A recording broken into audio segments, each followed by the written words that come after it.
What's up, everybody? It's Coach Matt over here at Primal Athlete Training Center, www.primalatc.com. Answering a question today from a coach by the name of Troy Heckerman. And Troy basically has an athlete where, as he lands in the power position, as Troy puts it, he rolls right through that power foot, and it's zapping a lot of explosiveness. It's zapping a lot of force from his throws. Troy's wondering kind of what's going on here, why is this happening, and what are some good drills, what are some things that the athlete needs to work on in order to sort of improve this power position as he comes out of his throw.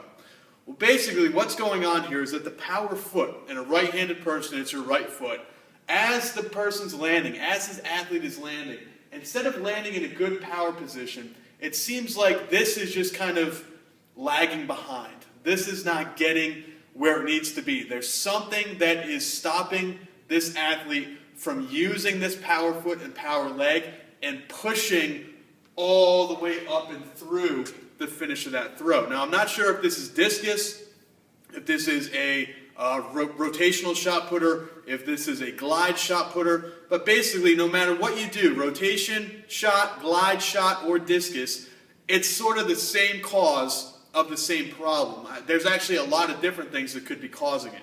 But the top two things that I see, especially in younger high school throwers, as to why they kind of roll through this foot and the leg doesn't really do a lot, where there's not a lot for that foot to do, that leg to do. First and foremost is weight shifting. Now, weight shifting is the bane of many, many, many younger high school throwers. What we mean by weight shifting is that your center of gravity, your center of mass.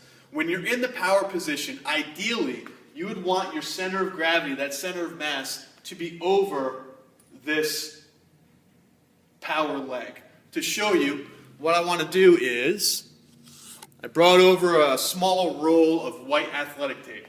So if I get in this power position, say I've got the shot up against my neck. So I'll show you this way. Shot's up against my neck, power position. If I were to just drop the shot put away from my neck, it's going to fall on the outside of my foot. If your weight is in the middle of your legs, if your weight is shifted to the middle and you drop that shot, you're going to either hit yourself on the foot or hit yourself on the leg. So that's something that we don't want to do. Ideally, proper power position, we want the weight over the power leg, nice bend in the power leg, and we want to be able to pick up this back foot so that all of our weight is on that power leg. Keep dropping the tape here. So what we want to do is make sure that your athlete, Troy, is landing with his weight back. If he is not landing with his weight back, that's where you're going to start to see that the weight is shifting too early and there's nothing going on with this leg. There's not a whole heck of a lot that leg is doing. So shifting weight is one of those reasons. More than likely, this blocking foot is coming down late and the weight is shifting. If the weight's already shifting, as he goes to throw, he's not going to have a whole heck of a lot to push off of. Think of it like if you were in a speedboat, if you were in like a bass boat or you were in a fishing boat on a pond, and you're going down that pond at 15, 20 miles an hour, and you took out your oars and tried to row. It's not going to do too much. If the boat's already moving, if it's already going too fast, putting some external power, putting some pop with that leg, it's not going to do a whole heck of a lot if the weight is already shifting forward. So make sure the athlete's getting that blocking foot down immediately after the power foot. Now that could be rotation, discus, or glide. As soon as the right foot hits, boom, boom, click, click. We want to see that power, the blocking leg, come down immediately after.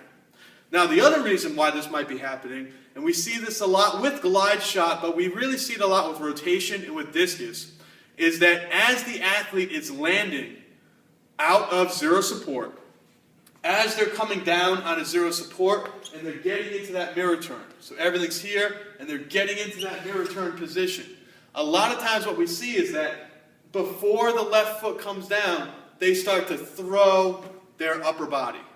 Okay, so weight is still shifting improperly, but for a different reason.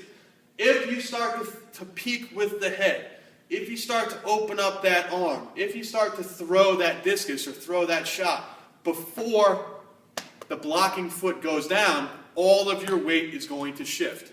Okay, so there's two reasons. First reason, you might be in a great position and just not putting the foot down, or you could be opening up too early before putting the foot down. Both of those are going to lead to the problem that your athlete is having. Now, how do we correct this? We already talked about the first one. Just get the foot down immediately after the power foot. The second one's a little bit more tricky. What I love to do is take a point out the back of that circle. So look, 12 o'clock, 0 point, 360 point, whatever you call it, pick something. Now there's a thermostat on the wall back there. So as I land out of that power position, out of zero support, and I land in that mirror turn position and go to turn into the power position, what I'm going to do is find the thermostat out the back of the circle.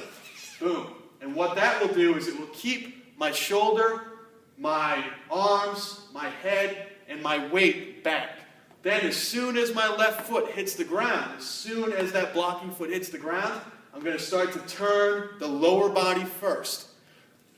Looking at a point out the back of the circle is going to be a very easy way to delay your upper body. Just that hundredth of a second, that little split second, to make sure that the athlete's not coming around with his arms and upper body before the lower body has a chance to activate and start to produce power.